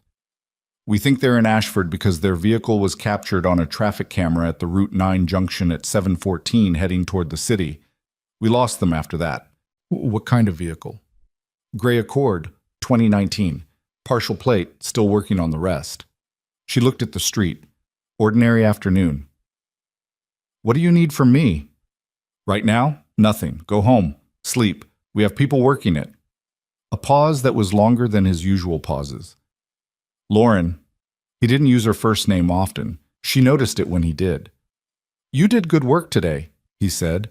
The triage, the response, all of it. You know I don't say things I don't mean. I know. Go home. She sat with the phone for a moment after he hung up. Then she pulled back into traffic and drove the 4 blocks to her apartment and went inside and set her alarm for 6 hours from now and lay down on her bed still in her scrubs and was asleep before she'd finished deciding to be.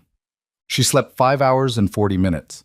When she woke up, there were 11 texts and 3 voicemails, and the light through her window was the particular gray of early evening, and she lay still for 30 seconds doing an inventory of her body, the way she'd learned to do in places where knowing exactly how functional you were was the difference between good decisions and bad ones. Her feet still hurt. Her lower back was specific and insistent about its objections. Her left shoulder, which had an old injury that announced itself in cold weather, was announcing itself. She got up and made coffee and read the messages in order. Webb, twice. The floor was stable. He'd gone home at 4 and Beckford had handed off to the night team without incident. Torres had been extubated ahead of schedule and had asked about the nurse who'd flagged his deterioration. Vasquez had told him her name. Gould, the board attorney. Monday's meeting had been moved to 9 a.m. He would send an agenda. Reeves. A text, not a call, which was characteristic of him. Leg is fine. Hospital food is not. Bring something real when you come back. Briggs. One call, no voicemail. She called him back. We have him, Briggs said. She put down her coffee. Gray Accord was registered to a shell company. Took us 4 hours to unravel. The shell company was connected to a property management firm that leased office space on Millard Street in Ashford. We went there 2 hours ago. A pause. The individual is in federal custody. I'm not going to say more than that on an open line. Connection to Harmon? Direct. He processed the vendor credentials on her system using her administrative access, VES. She gave him her login. Whether that was coerced or consensual is something the federal attorneys will be working out. Another pause. What I can tell you is that the Harwick operation is fully exposed. We have the documentation from Reeves, physical evidence from the facility that survived the blast in a structure we didn't expect to survive, and now a second individual in custody who is, as of 90 minutes ago, cooperating. She thought about Harmon in the ambulance bay. The arrangement was supposed to be clean. Nobody was supposed to get hurt. That was the thing about arrangements like that. They were always supposed to be clean. Is it over? She said. The Harwick piece is over. A pause. The rest of it, the legal process, the institutional review, that's going to take time. But the operational piece is done. She exhaled. Lauren, Briggs said. Monday meeting with the board. 9 a.m. I'm sending a letter from my command, documenting your qualifications, your service record, and a formal recommendation. He said it the way he said things that weren't negotiable. You can choose what to do with it. Briggs, you spent 3 months letting someone use your silence against you. I'm not going to let that continue when I have the ability to do something about it. A pause. That's not charity. That's correcting a record that should have been correct from the start. She thought about the employment application she'd filed in July, the box she'd left blank where it asked about prior specialized training, the deliberate choice she'd made to come here as a nurse and nothing more. She'd had reasons. Most of them still made sense to her. But reasons, she'd learned, were not the same as wisdom. Sometimes you mistook one for the other. Okay, she said. Okay. She could hear him almost smile. He wasn't good at smiling, but he was capable of almost. Get some sleep. I slept. More sleep.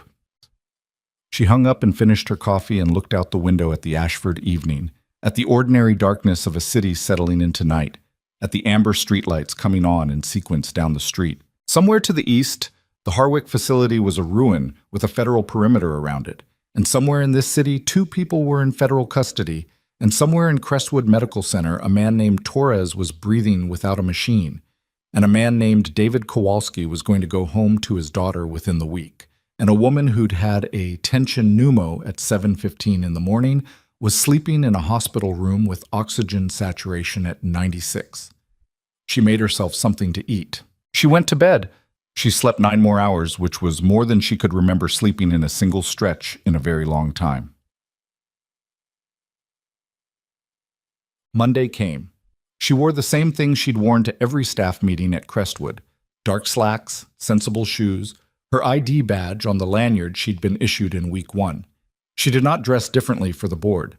She had learned, in environments considerably more consequential than a hospital boardroom, that the way you dressed for a meeting communicated either that you needed the meeting or that the meeting needed you, and she'd made her decision about which one this was. Gould met her in the lobby and walked her up, which she hadn't asked for and which told her something about how the board had been briefed over the weekend. The boardroom was on the 5th floor, a room she'd never been in. 8 people at a long table. The full board, she gathered, not just the quality committee. Prescott was in the center. At the far end, present as a formal observer with a stack of documents she recognized as the federal preliminary findings, was an agent from the agency she'd privately categorized as federal but not military. Briggs wasn't there. His letter was. Prescott had it in front of her when Lauren sat down. "Thank you for coming," Prescott said, which was the kind of thing people said in rooms like this when what they meant was something else. "Of course," Lauren said. "We've had a significant amount of information to process since Thursday." Prescott looked at her board members, then back. "I want to be direct. The board has conducted an emergency review of the events of October 23rd, the personnel actions taken against you over the preceding 3 months, and the role of the former chief of medicine in those actions." She paused. "I'm going to be direct about the conclusions." Lauren waited. "Every personnel action taken against you at the direction of Diane Harmon has been formally reversed and expunged from your record. The complaint Dr. Cole submitted has been fully withdrawn and will not appear in any future review of your employment history." Prescott's voice was steady, practiced. She'd been doing this a long time. "The board is also issuing a formal letter of commendation for your actions during the October 23rd mass casualty response, which will be placed in your permanent file." "Thank you." "There's more." Prescott glanced at the letter from Briggs. "In light of your qualifications, your demonstrated capabilities, and the significant gap between your current role and what this institution now understands you to be capable of, the board would like to offer you a revised position, Trauma Response Coordinator. It's a role we're creating in part because Thursday demonstrated that we don't have a structured position for someone with your particular skill set." She paused. "The scope would include civilian MASCAL protocol development, staff training, and direct participation in high-acuity trauma cases. Compensation adjusted accordingly." The room was quiet. Lauren looked at Prescott, then at the board members, some of whom she recognized and some of whom she didn't. Then at the letter from Briggs, which she couldn't read from this angle but knew by heart because he'd sent her a copy Sunday morning with a note that said only, "In case they try to lowball you." "Can I ask a question?" Lauren said. "Of course." "Dr. Cole, what happens to him?" Prescott was quiet for a moment. "Dr. Cole is on administrative leave pending a full conduct review. The review will examine the pattern of behavior documented against nursing staff, the use of institutional mechanisms for retaliatory action, and several clinical decisions over the past 2 years that had previously been flagged internally and not adequately addressed." A pause. "The board has not made a final determination. But I want to be transparent. The review is serious, and the documentation is significant." Lauren nodded. "Do you have concerns about working here if he returns in some capacity?" She thought about that honestly. About Cole in the ER on Thursday, about the 30 seconds he'd frozen and the decision he'd made afterward, about the conversation in the conference room and the way he'd stood up and said what he said without an audience requiring him to. "I have concerns about the behavior," she said, "not about the person, if the behavior changes. That's all I can say." Prescott wrote something. "Fair. And Harmon?" "She was formally charged on Friday. Federal charges related to the Harwick operation, and state charges related to the vendor credential fraud. The board accepted her resignation, effective the moment she was apprehended." A pause. "She will not be returning to this institution, or we anticipate to hospital administration." There it was. Clean and specific, the way consequences were supposed to be and so rarely were. Charges filed, position terminated, a career built over 9 years on competence and betrayal, now ending in a federal case with her name on it. There was nothing satisfying about it exactly. Nothing that felt like winning, because 11 people were still dead, and Reeves had spent an hour zip-tied to a pipe in a cold room in the Harwick facility was rubble. But it was right. The specific procedural rightness of consequences attaching to actions. That was the closest thing to justice that real situations produced. "The position," Lauren said, "Trauma Response Coordinator." "Yes, I'd like to accept." Prescott allowed herself a small, genuine expression. "Good." 2 weeks later, on a Wednesday morning with the November light thin and flat through the third-floor windows, Lauren ran her first MASCAL training exercise with the nursing staff. It was not elegant. The staff were uncertain, and several of the protocols were unfamiliar. And one nurse, a second year named Okonkwo, who was fast and sharp and needed, Lauren had already assessed, to be given more to do, kept jumping ahead of the sequence in a way that was well-intentioned and procedurally incorrect. Lauren corrected her without stopping the exercise, the way she'd been corrected in her own training, the way things got fixed in real time instead of after the fact. Webb was there. He'd asked to attend even though it wasn't required for residents. He stood near the back and paid attention in the way he paid attention to things that he understood mattered, which was one of the better things about him. After the exercise, when the staff were dispersing and Lauren was updating her protocol board, he came over. "How do you think it went?" he said. "Rough. But the right kind of rough." She capped the marker. "They'll get it. Okonkwo is good. She's very good. She needs to learn to trust the sequence before she improvises on it." A pause. "Same thing I had to learn." He was quiet for a moment. "Lauren, can I ask you something?" She looked at him.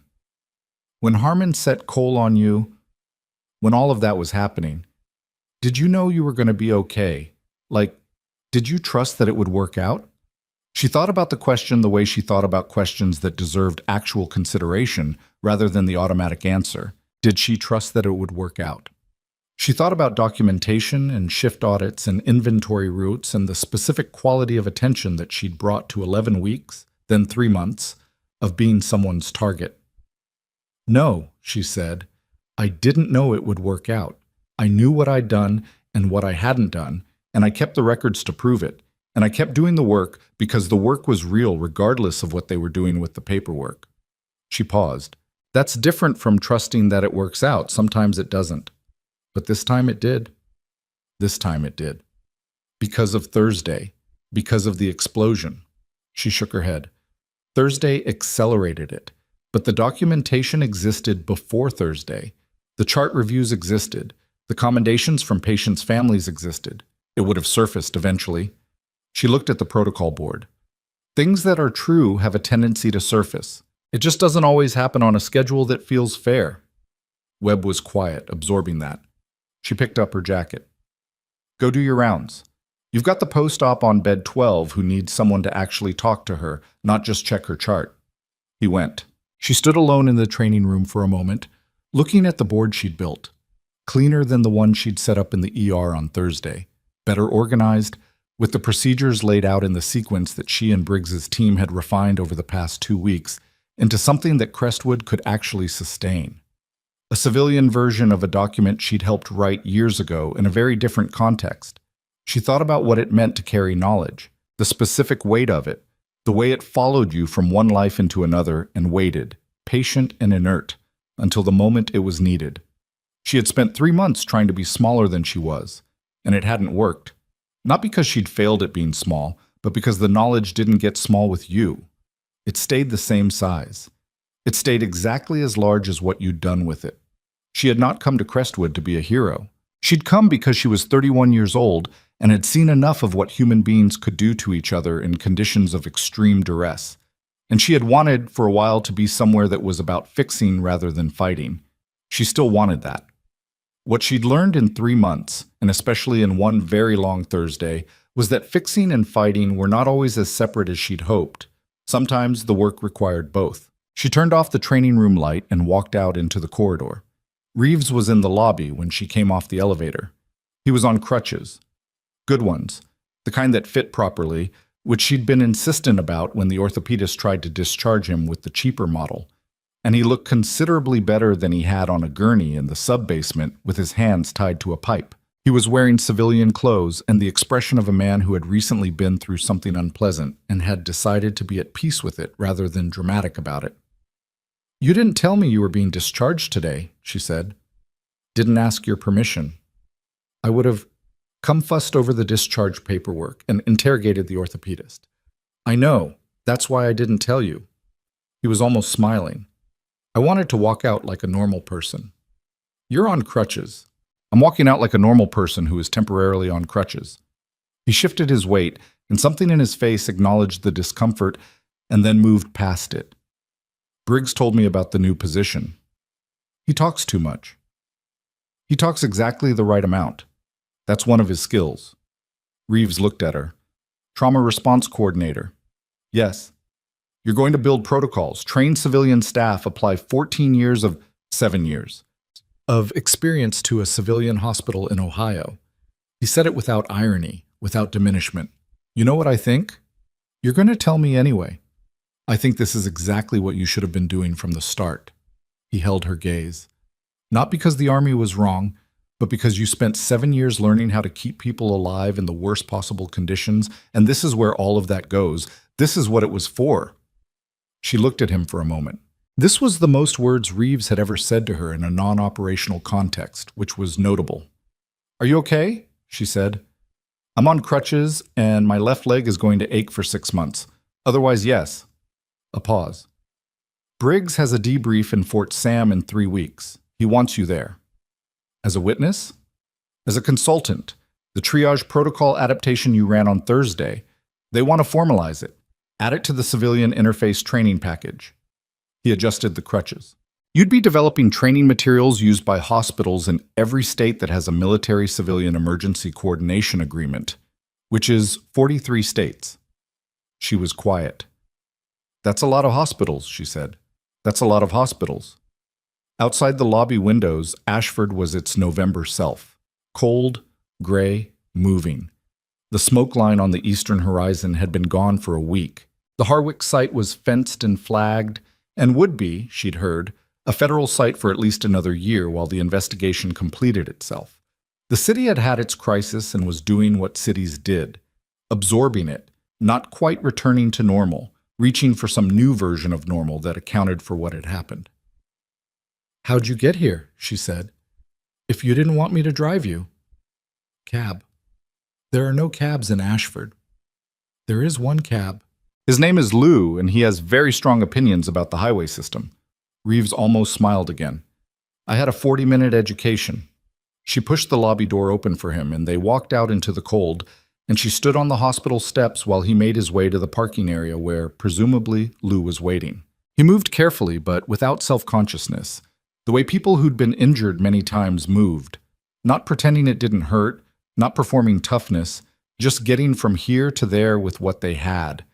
At the bottom of the steps, he stopped and looked back. Lauren. Yeah. You spent 3 months trying to be invisible. He said it without judgment. How'd that work out? She looked at him, at the hospital behind her, at the November sky above Ashford, flat and gray and completely ordinary, which was all it was and all it needed to be. Terribly, she said. He nodded, satisfied. Then he turned and made his way across the parking lot, and she stood on the steps a moment longer before going back inside. She had a training session at 1, a protocol review at 3, and a meeting with the ER charge team at 4:30 to begin mapping the new surge response structure. She had a call with Briggs on Thursday about the Fort Sam debrief. She had a floor to learn better than she already knew it, and a staff to train, and a position that had been built for her out of the gap between what the institution had thought she was and what she actually was. She had, she realized, standing at the entrance of Crestwood Medical Center on a gray Wednesday in November, exactly the life she'd come here looking for. Not the quiet one. She'd wanted quiet and gotten something else, which was the way life tended to respond to what you wanted. But this, the work, the purpose, the particular and specific act of taking everything she carried and putting it in service of people who needed it, this was what she'd been looking for underneath the quiet. The quiet had been a means to something. She'd found the something. She went back inside. The elevator was slow, as always. She rode it up to 3, walked past the nurse's station where Okonkwo was charting with the focused energy of someone who was learning to slow down and trust the process. Past the room where a patient she didn't know yet would need something from her before the day was over. Past the window at the end of the corridor where the city was visible in its November ordinariness. She had not been given an easy 3 months. She had not been given an easy Thursday. The recognition she'd received had not come because the world decided to be fair. It had come because she'd kept the documentation, done the work, and survived long enough for the truth to catch up. That was the thing about being underestimated. It was miserable while it was happening, and it told you nothing true about yourself, and it could not, in the end, change what you actually were. The people who underestimated you were working with the story they'd decided to believe. The truth was a separate thing. It existed regardless of who chose to look at it. Cole had learned that. Harmon had learned it a harder way. The board had learned it in a conference room on a Thursday afternoon when the triage board and the military letter and 14 hours of documented decisions made the story undeniable. Lauren Hayes had known it all along, not with confidence. She'd had bad days, uncertain days, days in the break room at 2 in the morning, wondering if the choice she'd made to come here had been the right one. But underneath all of that, through all of it, she had known what she knew and done what she could do. And she had waited, with the patience of someone who had learned patience in conditions that didn't permit anything less, for the work to speak. The work had spoken. She reached the nurse's station and picked up her first chart of the afternoon. The patient in room 7 needed to be seen. That was the next thing. That was always the next thing, and it was enough, and she was good at it, and she went.